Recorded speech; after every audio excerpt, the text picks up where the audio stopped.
Hi, I'm Tim Roble, and welcome to another episode of Adventure Athlete. Today's subject is going to be all around the MaxAir fan and kind of the layout of your roof. One of the things that I did really nail and do really well in this is the placement of that MaxAir fan right over where I sleep. Remember, I pull this out about a foot when I go to bed. It gives me a larger toe box, so that placement of that fan is just about perfect.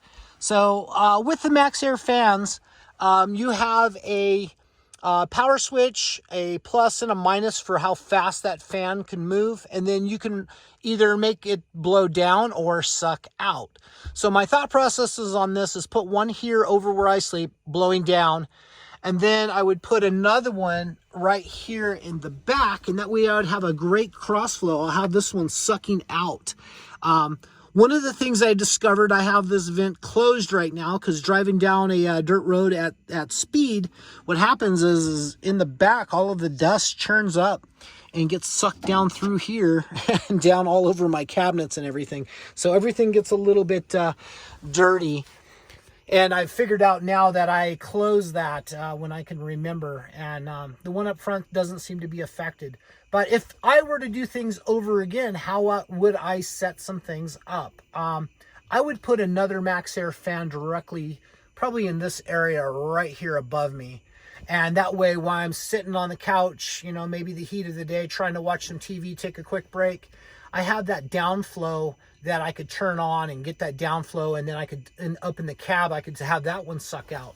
So that's what I would have did better, and it would have made more sense because, you know, I do my cooking right here, so that vent would have been something that sucks out. I don't have a problem with cooking fumes or anything in here. Even with the back door closed, it's not a huge issue. I turn this back fan on, sucking out, and it pulls out all the smells and everything when I'm stuck inside and it's raining.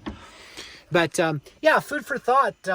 You know, our roof space, whether you have a van, a cab over camper, if you got like a Class A motorhome, not such a big deal to have to seriously plan out your stuff. But, you know, the satellite dish was something that I added after I got everything together. I didn't really think I was going to utilize the TV much.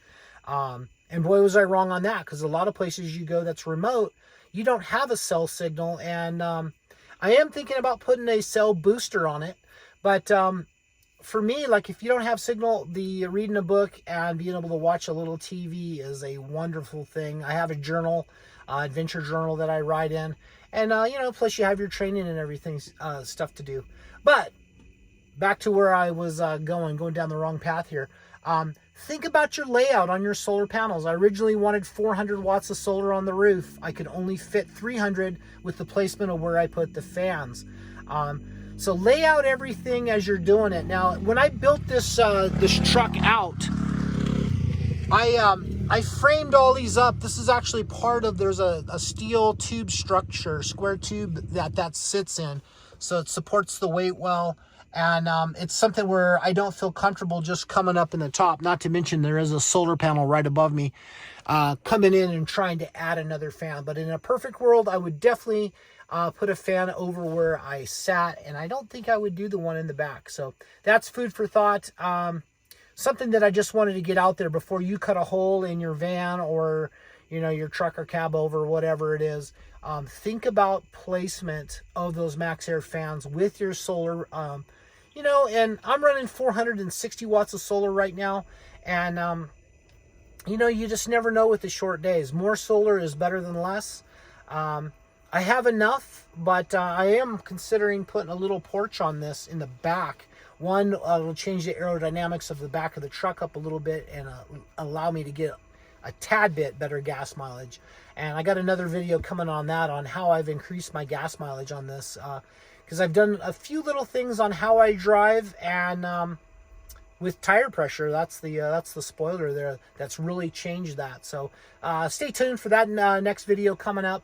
I think that's going to be it for now. Just wanted to touch base. You know, a lot of the times I do an impromptu, comes to my mind, and I say, hey, I want to get this out because this could help somebody in the future set something up a little better than what I did. What I have, the one above the bed, 100% perfect. The one in the back, I think I missed that, maybe 30%. Anyway, I'm Tim Roble. That's going to be it for now. I appreciate each and every one of you guys' views. Thank you guys so much for watching, and I'll catch you here next time.